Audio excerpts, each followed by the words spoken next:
आप सभी को राधे राधे, जय श्री कृष्णा। एक बार फिर स्वागत है विन्नी वॉइस में आप सभी का। दोस्तों, लड्डू गोपाल की एक विचित्र आश्चर्यचकित करने वाली घटना आज मैं आप लोगों के साथ शेयर करने वाली हूँ।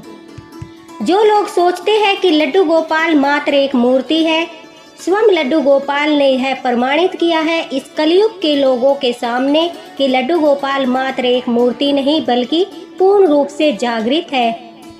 हमारे बाल गोपाल लड्डू गोपाल जिस घर में विराजित होते हैं उस घर में वह अपने भक्त की हर कदम पर रक्षा करते हैं। लड्डू गोपाल भक्तों को आज की यह लीला कथा सुनकर उन पर पूर्ण विश्वास हो जाएगा और उनके प्रति श्रद्धा भी और अधिक बढ़ जाएगी कि किस तरह से हमारे बाल गोपाल लड्डू गोपाल ने कुछ नास्तिक लोगों की आंखों पर बंधी पट्टी को एक पल में ही हटा दिया। आज की यह लीला कथा हमारे साथ शेयर की गई है उत्तर प्रदेश से। वैशाली जी ने हमारे साथ यह लीला कथा शेयर की है। वैशाली जी के परिवार में बाल गोपाल लड्डू गोपाल की सेवा होती है, ठाकुर जी की सेवा होती है। घर के सभी सदस्य जो है वो ठाकुर जी की भक्ति में लीन है। लड्डू गोपाल के लिए एक अलग से रूम बनाया गया है। वहाँ पर ठाकुर जी की सुख सुविधाओं की हर तरह से जो है देख रेख की गई है। लड्डू गोपाल के लिए वहाँ पर बेड लगाया गया है। घर में जिस प्रकार से बच्चे की सुख सुविधाओं का ध्यान रखा जाता है, वैशाली ने भी ठीक उसी प्रकार से अपने घर में ठाकुर जी के लिए हर सुविधाओं का इंतजाम किया है। ठाकुर जी वाले कमरे में अलमारी है जिसमें उनके कपड़े लगे हैं। लड्डू गोपाल के लिए छोटा सा बेड है, उनका झूला है और यहाँ तक कि गर्मी से बचने के लिए लड्डू गोपाल जी के रूम में एसी का भी प्रबंध किया गया है। तो यह सब सुनकर आपको पता चल ही गया होगा कि लड्डू गोपाल के प्रति उनके मन में कितनी श्रद्धा है और कितना विश्वास है। वैशाली जी के घर में उनकी सास है, उनके ससुर है, उनके हस्बैंड जो है वो अच्छी जॉब करते हैं, उनके 2 बच्चे हैं, एक लड़का और एक लड़की। पूरा परिवार ठाकुर जी की भक्ति में लीन है। वे पुत्र रूप में लड्डू गोपाल की सेवा करते हैं और घर में बच्चों के लिए जो भी चीजें उपस्थित होती है, लड्डू गोपाल के लिए हर वो चीज की सुविधा घर में है। बाहर जो कोई जाता है, अगर बच्चों के लिए कुछ लेकर आता है तो वह लड्डू गोपाल के लिए जरूर लेकर आते हैं, चाहे वह खिलौने हो, चाहे वह खाने पीने की चीजें हो। बाल गोपाल लड्डू गोपाल के लिए सब कुछ लेकर आते हैं और बड़े प्रेम से, बड़े भाव से पूरा परिवार जो है लड्डू गोपाल की सेवा करता है। वैशाली जी कहती है कि उनके घर में कुछ भी होता है तो सबसे पहले बाल गोपाल लड्डू गोपाल के चरणों में ही शीश झुकाकर उनसे आज्ञा लेकर, अनुमति लेकर ही उस कार्य को प्रारंभ किया जाता है। भले ही वह लड्डू गोपाल को पुत्र रूप में सेवा करते हैं, लेकिन यह अच्छे से जानते हैं कि वह सृष्टि के पालनहार है, बाके बिहारी जी का बाल स्वरूप है, इस सृष्टि के रचयिता है। साथ ही साथ वैशाली जी बताती है कि उनकी सास को समय समय पर लड्डू गोपाल अनुभूति कराते हैं। कभी आंगन में खेलते हुए दिखाई देते हैं तो कभी मुस्कुराते हुए दिखाई देते हैं। साथ ही साथ वैशाली जी के बच्चों को भी बाल गोपाल लड्डू गोपाल की अनुभूति होती है। उन्हें कभी कभी ऐसा लगता है जब वे खेलते हैं कि जैसे कोई परछाई उनके साथ खेल रही है और उन्हें यही लगता है कि वह परछाई कोई और नहीं बल्कि बाल गोपाल लड्डू गोपाल स्वयं बच्चों के साथ खेलने का आनंद कर लेते हैं।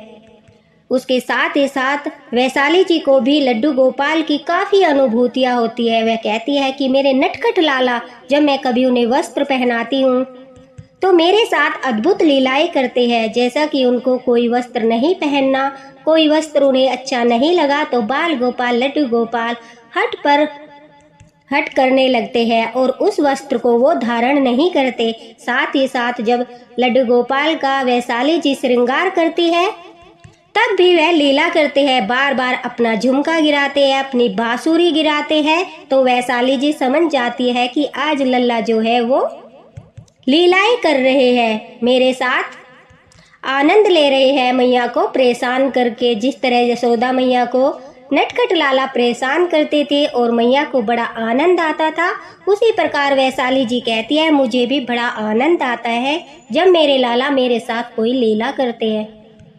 वैशाली जी कहती है कि जब हम अपने बाल गोपाल लड्डू गोपाल की लीलाओं के बारे में अपने आस पड़ोस में या किसी रिश्तेदार को बताते हैं तो उनमें से कुछ लोग जो है जो ठाकुर जी पर विश्वास करते हैं, उनकी पूजा पाठ करते हैं, वो लोग भरोसा करते हैं और आनंद भी लेते हैं लीलाओं का सुनते हैं तो।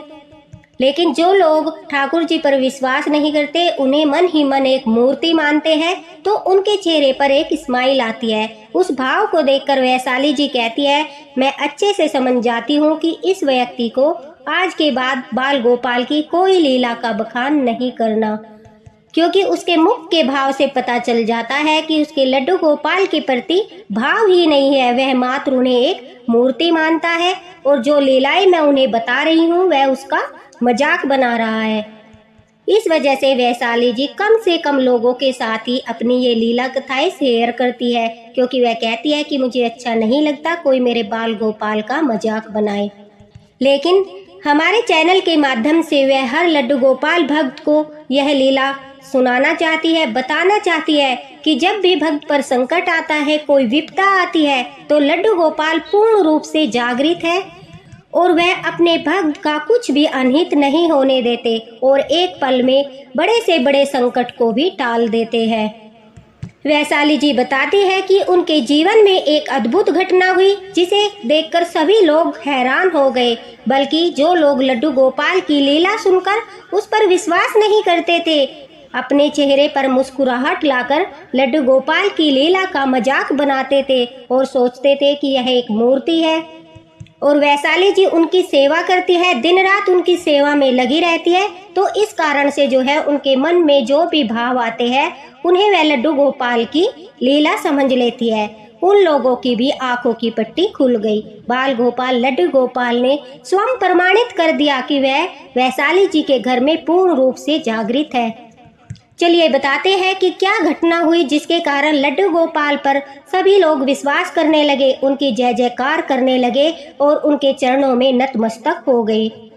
दरअसल वैशाली जी कहती है कि उन्होंने अपने घर पर सत्यनारायण की पूजा रखी थी और सत्यनारायण जी की पूजा में उन्होंने अपने आस पड़ोस और रिश्तेदारों को भी सम्मिलित किया था।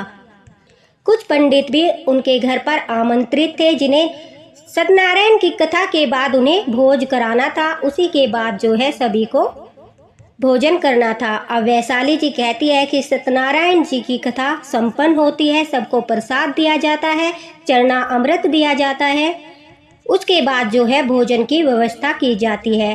वैशाली जी ने भोजन में खीर, पूरी, सब्जी और कुछ मिठाइयों का इंतजाम किया था। लेकिन वैशाली जी ने बताया कि उनके घर में कुछ भी बनता है, तीज त्योहार को बने या फिर कोई फंक्शन हो, तो सबसे पहले ठाकुर जी को उसका भोग लगाया जाता है। उसके बाद ही किसी सदस्य को, या फिर घर के सदस्य हो या फिर बाहर के हो, उसके बाद ही भोजन कराया जाता है। वैशाली जी के घर में बिल्कुल भी अनुमति नहीं है कि लड्डू गोपाल को भोग लगाए बगैर कोई भी खाने को चख ले। और हर लड्डू गोपाल भक्त के घर में मैं जानती हूँ यह नियम अवश्य ही होगा कि लड्डू गोपाल को भोग लगाए बगैर कोई भी भक्त जो है भोजन नहीं करता होगा।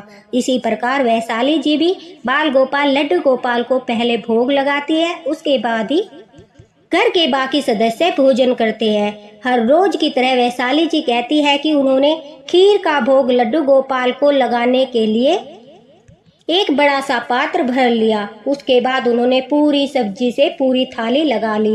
वैशाली जी के बाल गोपाल लड्डू गोपाल को खीर अत्यधिक प्रिय है, तो वह कहती है मैंने पहले बड़े पात्र में खीर ही रखी। उसके बाद बाल गोपाल लड्डू गोपाल को वह भोग लगाने के लिए चल दी। मंदिर में प्रवेश करते ही उन्होंने बाल गोपाल लड्डू गोपाल को जैसे ही खीर का भोग लगाया तो खीर का पात्र जो है पूरा का पूरा उलट गया। अब वैशाली जी के मन में वहम हुआ कि यह क्या अपशगुन हो गया। भोग की थाली गिर गई। लड्डू गोपाल किस बात से नाराज हो गए कि उन्होंने भोजन ग्रहण नहीं किया। उनकी आंखों में आंसू आने लगे। जब लड्डू गोपाल भक्त जो है अपने भगवान की अनुभूति करते हैं, ठाकुर जी की अनुभूति करते हैं, उनका भोग गिर जाता है या फिर कुछ ऐसा हो जाता है तो मन दुखी हो जाता है कि हमारे बाल गोपाल किस बात से नाराज हो गए। लड्डू गोपाल ने जो है भोग स्वीकार नहीं किया। शायद ही कोई भूल हुई है, अवश्य ही कोई बड़ी भूल हुई है। अब वैशाली जी की आंखों से आंसू आने लगे कि हे बाल गोपाल, हे लड्डू गोपाल, मुझसे क्या भूल हो गई, मुझसे क्या अपराध हो गया कि आज इतने शुभ दिन पर आपने जो है भोग स्वीकार नहीं किया। अपनी इस भक्त को माफ कर दीजिए, मुझे अनुभूति कराइए, मुझसे क्या भूल हुई है। अब वैशाली जी रो रही थी। वहाँ पर उपस्थित सभी लोग जो है समझा रहे थे कि कोई बात नहीं, कभी कभार जो है गलती के कारण ऐसा हो जाता है। जरूरी नहीं है कि लड्डू गोपाल नाराज हो, क्या पता तुम्हारे हाथ से थाली फिसल गई हो या फिर तुम्हारा पैर कहीं पर अटक गया हो। लेकिन वैशाली जी कहती है कि ऐसा कुछ भी नहीं हुआ था। बस जैसे ही वह बाल गोपाल को खीर खिलाने लगी तो एकदम से खीर का पात्र जो है वो पलट गया। अब उनकी सासू माँ वैशाली जी का धैर्य बंधाते हुए और प्यार से बोलकर उन्हें कहती है, कोई बात नहीं बेटा, तुम दूसरी खीर लेकर आ जाओ। बाल गोपाल को प्रेम से भोग लगाओ, वह भाव के भूखे होते हैं, प्रेम के भूखे होते हैं।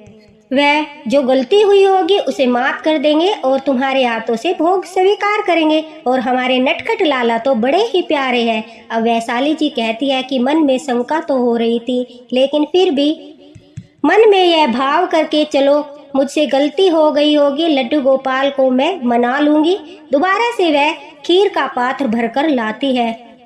अब वैशाली जी कहती है, तो ऐसा तो जीवन में कभी नहीं हुआ था कि दूसरी बार भी जो है खीर का पात्र उल्टा हो गया, सारी खीर जो है वो नीचे गिर गई। अब वैशाली जी कहती है, पक्का कोई अपशगुन हुआ है, पक्का कोई भूल हुई है। आज तक बाल गोपाल ने ऐसा कभी नहीं किया था। वहाँ पर उपस्थित पंडित जी और भी जो लड्डू गोपाल भक्त थे सब आश्चर्यचकित थे कि लड्डू गोपाल बार बार खीर का पात्र गिरा रहे हैं।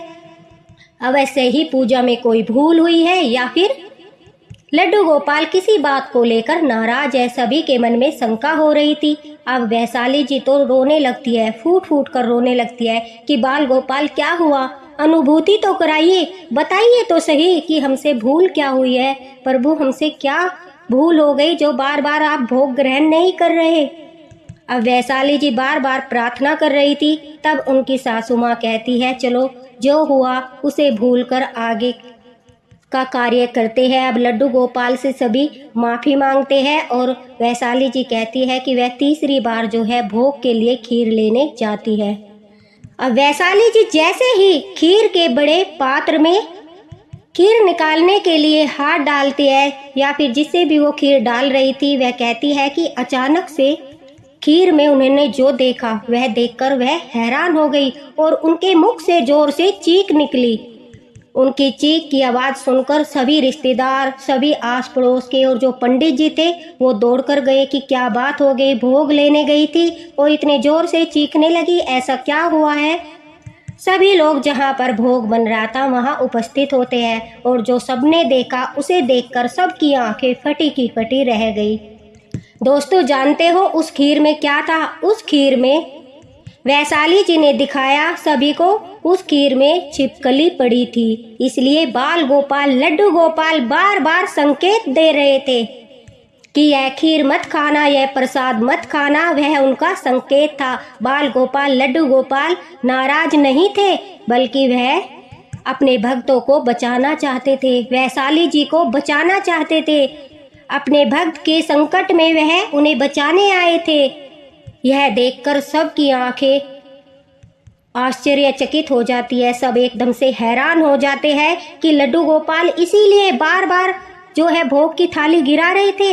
वह हमें बताना चाहते थे कि खीर में जो है छिपकली पड़ी है, वह संकेत कर रहे थे। अब यह देखकर सभी को विश्वास हो गया कि बाल गोपाल, लड्डू गोपाल सचमुच जागृत है और जो भी कष्ट आता है भक्त के जीवन में, कोई मुसीबत आती है तो वह संकेत अवश्य करते हैं, लेकिन कभी कभी हम समझ नहीं पाते।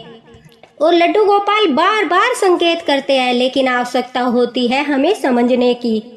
वैशाली जी सोच रही थी कि उनसे कोई भूल हो गई, वह संकेत समझ नहीं पा रही थी, लेकिन लड्डू गोपाल इसलिए बार बार खीर का पात्र गिरा रहे थे ताकि वह बार बार जाकर दोबारा से खीर डाले और कभी न कभी तो वह छिपकली सामने आएगी ही, जिस वजह से वैशाली जी को पता चल जाएगा कि प्रसाद की खीर में जो है छिपकली है और वह अन्य भक्तगणों को अन्य घर के सदस्यों को वो खीर प्रसाद के रूप में नहीं देगी, जिससे सबके प्राणों की रक्षा हो जाएगी। अब यह चमत्कार देखकर पंडित जी, आस पड़ोस वाले और जो भी नास्तिक थे, जिन्हें विश्वास नहीं था कि लड्डू गोपाल लीलाएं करते हैं, लड्डू गोपाल जागृत होते हैं, सब बड़े आश्चर्यचकित थे और बार बार लड्डू गोपाल की जय हो, लड्डू गोपाल की जय हो जयकारे लगा रहे थे। यहाँ तक कि नास्तिक भी, जो विश्वास नहीं करते, वैशाली जी कहती है 2-3 व्यक्ति थे जो लड्डू गोपाल की लीलाओं पर विश्वास नहीं करते थे, लेकिन वह भी लड्डू गोपाल के जयकारे लगा रहे थे। और यह देखकर मन ही मन वैशाली जी काफ़ी प्रसन्न हो रही थी कि बाल गोपाल ने आज प्रमाणित कर ही दिया कि वह पूर्ण रूप से जागृत है। वैसे लड्डू गोपाल को प्रमाणित करने की आवश्यकता नहीं है, लेकिन अपने भक्त की भक्ति के लिए, अपने भक्त की लाज के लिए और अपने भक्त की खुशी के लिए अगर उन्हें प्रमाणित भी करना पड़ता है तो दोस्तों लड्डू गोपाल पीछे नहीं हटते, वह प्रमाणित करके भी दिखाते हैं, जिस प्रकार से वैशाली जी के लड्डू गोपाल ने दिखाया। अपने भक्तों के प्राणों की रक्षा की, वैशाली जी के परिवार की रक्षा की। आप ही सोचिए, अगर बार बार लड्डू गोपाल खीर नहीं गिराते, वैशाली जी को नहीं पता चलता कि खीर में छिपकली गिर गई है, तो उसका परिणाम क्या होता। वैशाली जी पर उंगलियां उठती, किसी की मृत्यु भी हो सकती थी और काफ़ी भारी संकट जो है वैशाली जी के ऊपर आ सकता था। लेकिन अपनी मैया के ऊपर बाल गोपाल संकट कैसे आने देते, वह तो लीलाधर है, कोई न कोई लीला करके अपने भक्त को बचा ही लेते हैं। इसलिए जिस के घर में भी लड्डू गोपाल है, उन्हें तो प्रसन्न होना चाहिए कि बाल गोपाल पूर्ण रूप से जागृत होते हैं, घर के मुखिया होते हैं। जो चीज़ें हमारी दृष्टि में नहीं होती, बाल गोपाल लड्डू गोपाल की दृष्टि में भी वो चीज़ें आती है, क्योंकि वो तो अंतर्यामी है। सभी लोग वहाँ पर जो उपस्थित थे काफ़ी प्रसन्न थे कि लड्डू गोपाल ने उनके प्राणों की रक्षा की। सभी लड्डू गोपाल जी का धन्यवाद कर रहे थे, उन्हें बार बार प्रणाम कर रहे थे। वैशाली जी कहते हैं कि मेरे बाल गोपाल, लड्डू गोपाल, जब भी कोई मुसीबत आने वाली होती है, कोई कष्ट जीवन में आने वाला होता है, तो पहले ही उन्हें संकेत कर देते हैं। वो समझ जाती है कि अब कुछ घटित होने वाला है, उन्हें पहले ही आभास करा देते हैं। यह सब लड्डू गोपाल ही है जो हमारे अंतर्यामी है, सृष्टि के पालनहार है, जो अपने भक्तों के साथ हर सुख दुख में रहते हैं। तो जो लोग कहते हैं लड्डू गोपाल मूर्ति है, लड्डू गोपाल जागृत नहीं है, मैं आशा करती हूँ यह लीला कथा सुनकर उनकी आंखों से भी पट्टी हट गई होगी। और जो लड्डू गोपाल भक्त है वो तो अपने लड्डू गोपाल से प्रेम करते ही है। तो दोस्तों, अगर लीला कथा पसंद आई हो तो प्रेम से लिख दो लड्डू गोपाल की जय, राधे राधे। और आप भी कोई प्यारी सी लीला कथा शेयर करना चाहते हो तो फेसबुक पर आप शेयर कर सकते हैं, मैंने लिंक डिस्क्रिप्शन बॉक्स में दे दिया है।